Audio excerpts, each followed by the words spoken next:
अश्वत्थामा द्वारा द्रौपदी के पुत्रों का मारा जाना और अर्जुन के द्वारा अश्वत्थामा का मान मर्दन।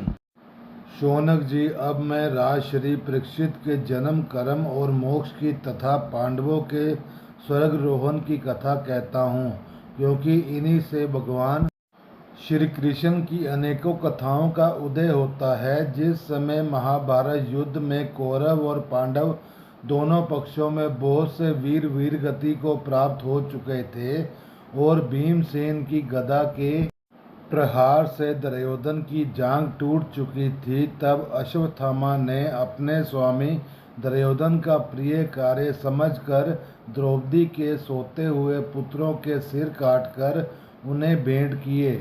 यह घटना दुर्योधन को भी अप्रिय ही लगी, क्योंकि ऐसे नीच कर्म की सभी निंदा करते हैं। उन बालकों की माता द्रौपदी अपने पुत्रों का निधन सुनकर अत्यंत दुखी हो गई।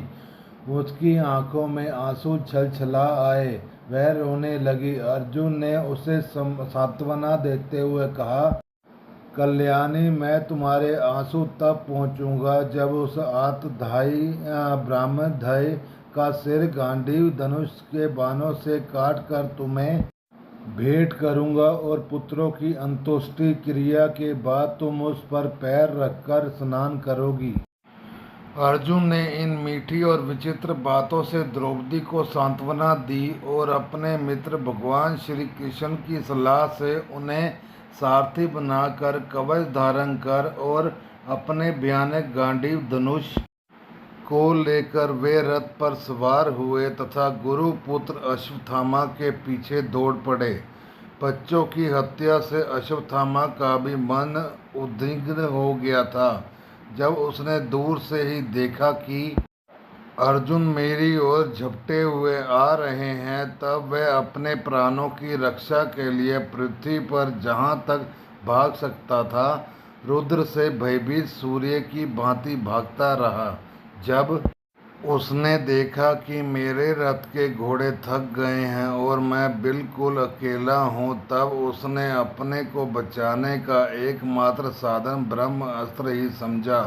यद्यपि उसे ब्रह्म अस्त्र लौटाने की विधि मालूम न थी, फिर भी प्राण संकट देखकर उसने आचमन किया और ध्यानस्थ होकर ब्रह्म अस्त्र का संधान किया। उस अस्त्र से अब दिशाओं में एक बड़ा प्रचंड तेज फैल गया। अर्जुन ने देखा कि अब तो मेरे प्राणों पर ही आ बनी है। तब उन्होंने श्री कृष्ण से प्रार्थना की। अर्जुन ने कहा, श्री कृष्ण, तुम सच्चिदानंद धन स्वरूप परमात्मा हो, तुम्हारी शक्ति अनंत है।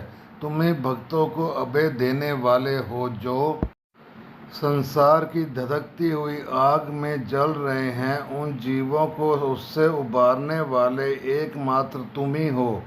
तुम प्रकृति से परे रहने वाले आदि पुरुष साक्षात परमेश्वर हो।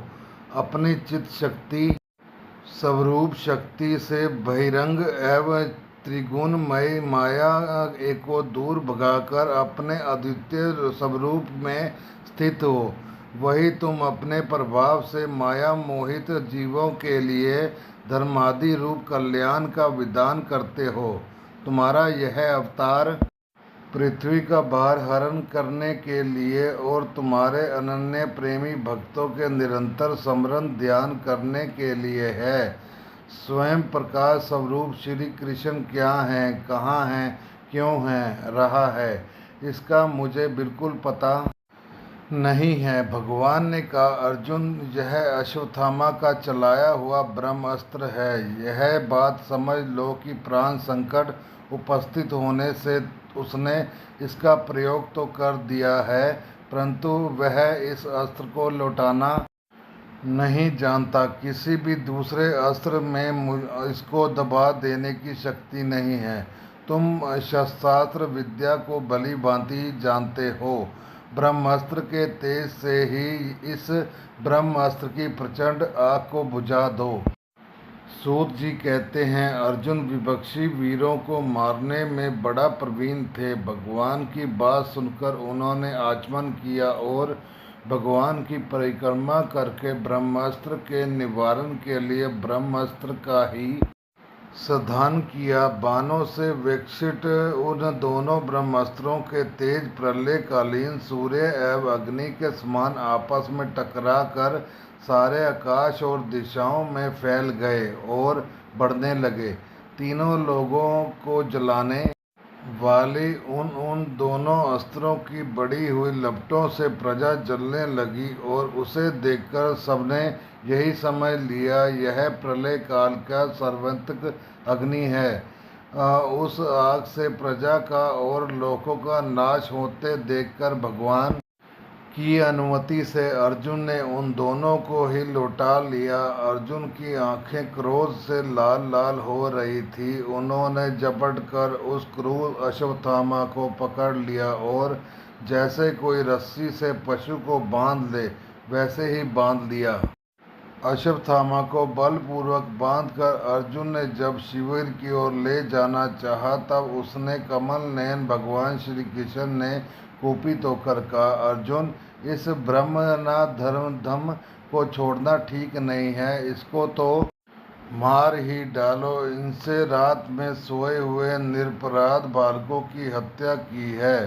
धर्मभक्ता पुरुष, असावधान मतवाले, पागल, सोए हुए बालक, स्त्री, विवेक ज्ञान शून्य, शरणागत, रथहीन और भयभीत शत्रु को कभी नहीं मारते, परंतु जो दुष्ट और क्रूर पुरुषों दूसरों को मारकर अपने प्राणों का पोषण करता है उसका तो वध ही उसके लिए कल्याणकारी है, क्योंकि वैसी आदत को लेकर यदि वह जीता रहा तो और भी पाप करता है और उन पापों के कारण नरकगामी होता है। फिर मेरे सामने ही तुमने द्रौपदी से प्रतिज्ञा की थी कि मानवती, जिसने तुम्हारे पुत्रों का वध किया है उसका सिर मैं उतार लाऊंगा। इस पापी कुलागार आतताई ने तुम्हारे पुत्रों का वध किया है और अपने स्वामी दुर्योधन को भी दुख पहुंचाया है, इसलिए अर्जुन इसे मार ही डालो। भगवान श्री कृष्ण ने अर्जुन के धर्म की परीक्षा लेने के लिए इस प्रकार प्रेरणा की, परंतु अर्जुन का हृदय महान था। यद्यपि अश्वत्थामा ने उनके पुत्रों की हत्या की थी, फिर भी अर्जुन के मन में गुरु पुत्र को मारने की इच्छा नहीं हुई। इसके बाद अपने मित्र और सारथी श्री कृष्ण के साथ वे अपने युद्ध शिविर में पहुँचे। वहां अपने मृत पुत्रों को शोक करती हुई द्रौपदी को सौंप दिया। द्रौपदी ने देखा कि अश्वत्थामा पशु की तरह बांधकर लाया गया है। निंदित कर्म करने के कारण उसका मुख नीचे की ओर झुका हुआ है। अपना अनिष्ट करने वाले गुरुपुत्र अश्वत्थामा को इस प्रकार अपमानित देखकर द्रौपदी का कोमल हृदय कृपा से भर आया और उसने अश्वत्थामा को नमस्कार किया।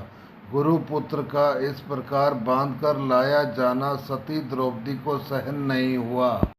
उसने कहा, छोड़ दो, इन्हें छोड़ दो, ये ब्राह्मण है, हम लोगों के अत्यंत पूजनीय हैं, जिनकी कृपा से आपने रहस्य के साथ सारे धनुर्वेद और प्रयोग तथा उपसंहार के साथ संपूर्ण शास्त्रों का ज्ञान प्राप्त किया है। वे आपके आचार्य द्रोण के ही पुत्र के रूप में आपके सामने खड़े हैं।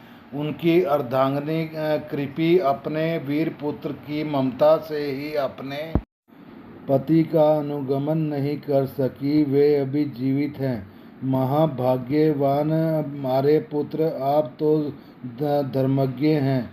जिस गुरु वंश की नित्य पूजा और वंदना करनी चाहिए उसी को व्यथा पहुंचाना आपके योग्य कार्य नहीं है। जैसे अपने बच्चों के मर जाने से मैं दुखी होकर रो रही हूँ और मेरी आँखों से बार बार आंसू निकल रहे हैं, वैसे ही इनकी माता पतिव्रता गोमती न रोए।